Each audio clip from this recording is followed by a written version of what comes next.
The fluorescent hum of the New York City bank felt like a constant drone, a low frequency thrumming beneath Elena's skin. Every keystroke, every hushed conversation, echoed with the ghosts of a past she desperately wanted to outrun. Elena, a sharp financial analyst, navigated the labyrinthine corridors of power and profit with a practiced detachment, yet her gaze often lingered on the complex matrices of numbers that scrolled across her multiple screens. The memory of 2008, a phantom limb of financial pain, still ached within her, a constant reminder of her family's desperate struggle, a struggle she was vowed to ensure no one else would endure. This drive, this burning need for truth, fueled her relentless scrutiny of the bank's ledgers. She had begun noticing anomalies, subtle discrepancies that whispered of a system far more intricate than simple deposits and loans. Credit lines appeared, seemingly conjured from thin air, defying the conventional logic of how money circulated. It was as if the bank possessed an alchemical ability to manifest wealth, a power she couldn't reconcile with her understanding of economics. These observations sparked a quiet, dangerous curiosity within her. Her quest for answers led her to Mr. Davies, an aging, cynical former banking executive now living a reclusive life on the outskirts of the city. His apartment, cluttered with dusty books and forgotten financial reports, smelled of old paper and disillusionment. With a weary sigh, Mr. Davies offered cryptic warnings about the true nature of money, hinting at a secret system that governed the financial world. "They create it, child," he rasped, his eyes holding the weight of decades of unspoken truths, out of nothing, "and they guard that secret with an iron fist. Powerful forces protected, Elena. Be careful." Undeterred, Elena began her discreet investigation, cross-referencing public financial reports with the internal bank data she could access. She meticulously pieced together patterns, uncovering how fractional reserve lending, a foundational principle, was being pushed to extreme and perilous limits. The numbers didn't just add up, they multiplied in ways that defied traditional economics. Then came the glitch. A minor, inexplicable system error momentarily exposed a massive, untraceable credit creation event. The screen flashed, revealing an astronomical sum materializing from thin air, before quickly being corrected and dismissed by the IT department as a routine network fluctuation. But Elena was faster. Her finger hovered over the print screen button, capturing a fleeting image, a digital ghost of the truth. A new presence emerged in her periphery, Marcus, an overly solicitous colleague. He was charming, always ready with a compliment or a helpful suggestion, yet his questions felt subtly intrusive, probing her interests and activities with an unnerving precision. Elena felt a prickle of unease, a sense of being watched, analyzed. A glimmer of truth finally pierced through the fog of her confusion. Deep within the bank's forgotten archives, Elena stumbled upon a dusty economic paper from the 1970s. Its faded pages spoke of demand deposits and the astonishing power of banks to create credit. It was a revelation. Most money wasn't physical. It was an entry in a ledger, a promise, a digital construct. In her growing urgency, Elena made a critical error. She confided in David, a trusted friend and colleague, sharing her unsettling findings. David, however, was caught in the intoxicating current of a potential promotion. Under immense pressure, he subtly, perhaps unknowingly, leaked details of her investigation to their superiors. The immediate consequence was her assignment to a high-profile, impossibly complex project designed to bury her under an avalanche of data, effectively sidelining her investigation. But the universe, it seemed, had other plans. Mr. Davies, sensing Elena's growing danger, provided her with a coded ledger from his past. Its intricate entries revealed the true mechanism, how banks leverage debt to create new money, not merely to lend existing funds. "This knowledge," he warned, his voice barely a whisper, "is dangerous." Before we continue, subscribe to the channel and tell us in the comments where you are watching from. The air around Elena thickened with an almost palpable pressure. Her access to critical databases, once seamless, now met with frustrating error messages and inexplicable delays. It felt less like technical glitches and more like deliberate obstructions. Her computer, a once trusted tool, seemed to develop a mind of its own, with programs freezing at crucial moments and files mysteriously disappearing.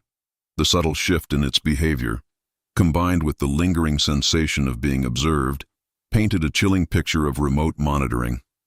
Marcus, her overly solicitous colleague, became an increasingly insistent presence, his offers to help now carrying an unsettling undertone, his eyes too sharp, his smile too wide.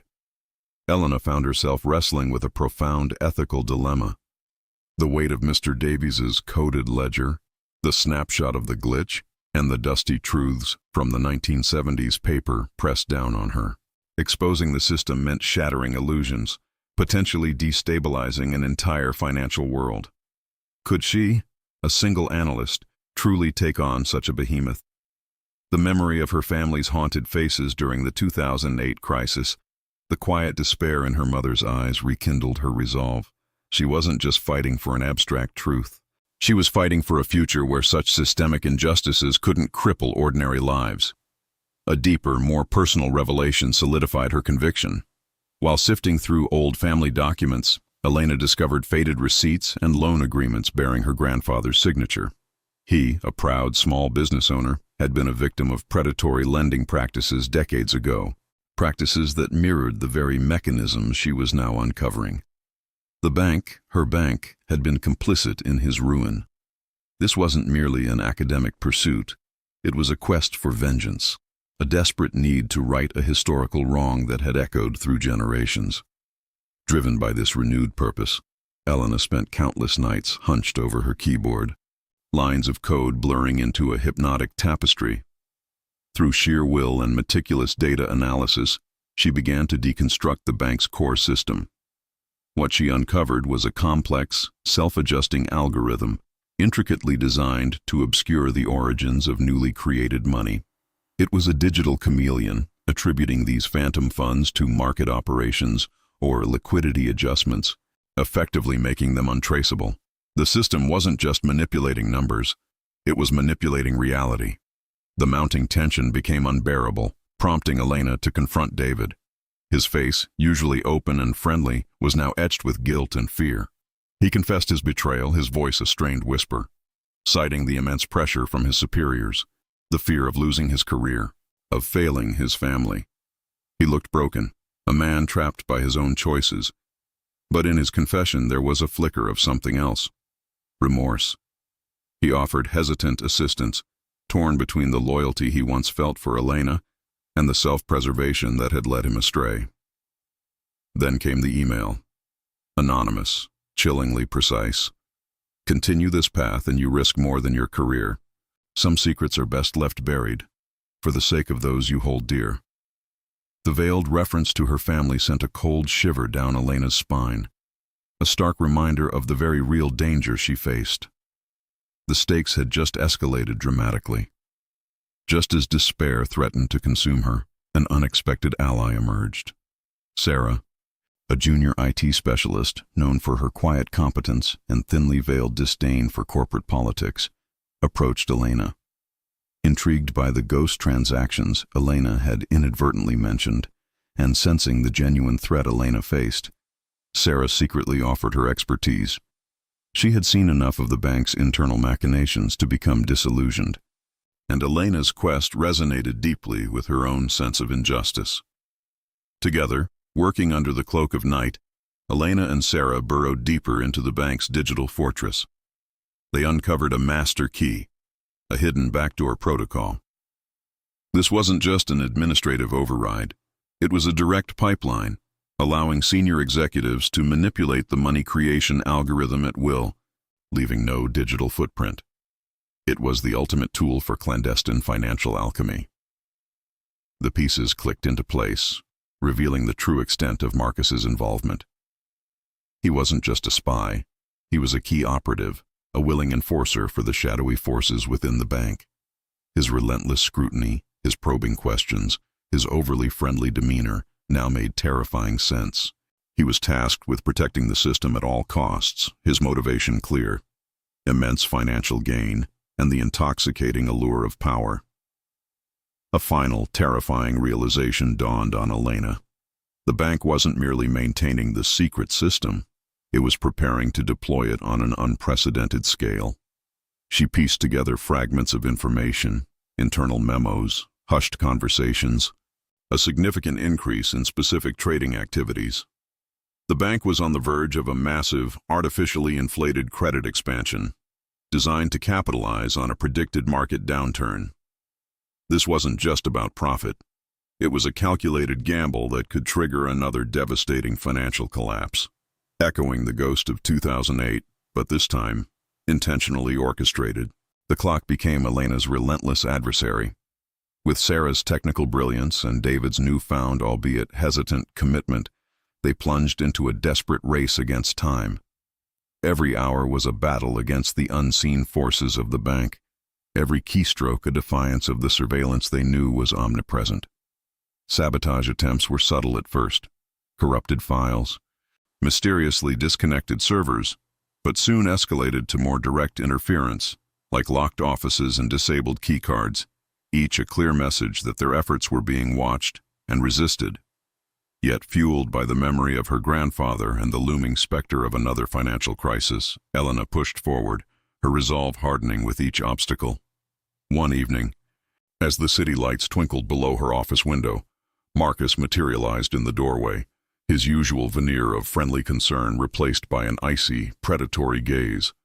He stepped inside, closing the door softly, plunging them into a tense silence broken only by the distant hum of the city. He laid out an ultimatum, his voice a smooth, dangerous silk.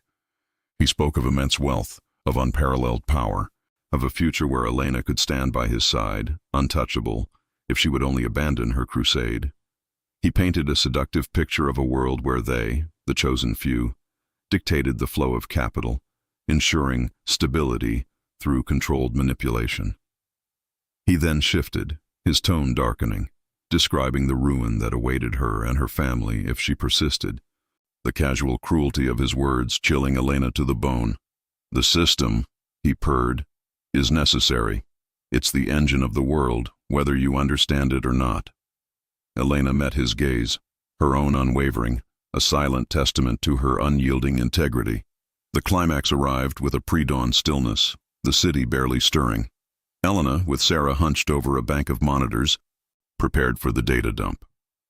Their plan was meticulously coordinated, a simultaneous leak to a global network of investigative journalists and financial regulators, ensuring the evidence would be too widespread to suppress. Just as Sarah finalized the encryption protocols, David appeared, his face haggard but determined. He clutched a thumb drive, a crucial piece of internal documentation. It was a memo, signed by several high-ranking executives, directly linking them to the Master Key Protocol, proving their direct involvement in manipulating the money creation algorithm. His redemption, though fraught with personal cost, was complete. Suddenly, the door burst open. Marcus stood there, his face contorted in a mask of fury, flanked by two burly security guards. "Stop them!" he roared, his voice echoing through the silent office. He lunged for Elena's workstation, his eyes fixed on the glowing progress bar of the data upload. Elena, adrenaline coursing through her veins, intercepted him, a desperate struggle ensuing. It was a primal clash, not just of bodies but of ideologies, the entrenched power of the system against the raw, unyielding force of individual truth. The security guards grabbed Sarah, but she screamed, "It's already out!" The world woke to a seismic shock. News headlines screamed, "The secret system exposed," and "Banks busted, the truth about money creation." The financial world reeled, share prices plummeted, investigations were launched across continents, and a cascade of arrests followed, including several high-profile banking executives. The secret system, once a whispered conspiracy, was now laid bare for all to see, revealing the true, unsettling nature of modern money creation. Elena faced relentless legal battles and intense public scrutiny, but amidst the chaos, she found a profound solace in the justice served. Her family, initially bewildered and fearful, now understood the depth of her sacrifice, offering unwavering support. Elena, weary but resolute, dedicated herself to advocating for financial transparency and reform, working tirelessly with grassroots organizations. She had found a new purpose, not just in exposing injustice, but in actively rebuilding trust in a system that had long betrayed it. The story concluded with a poignant montage. Images flickered across the screen, global financial reforms being enacted, classrooms filled with students learning about ethical economics, public forums debating the future of money. Elena, older, wiser, stood before a cheering crowd, her voice a beacon of hope. The world had begun a slow, arduous journey towards a future where money was a tool for collective prosperity, not a weapon of manipulation. A fragile peace had been achieved, born from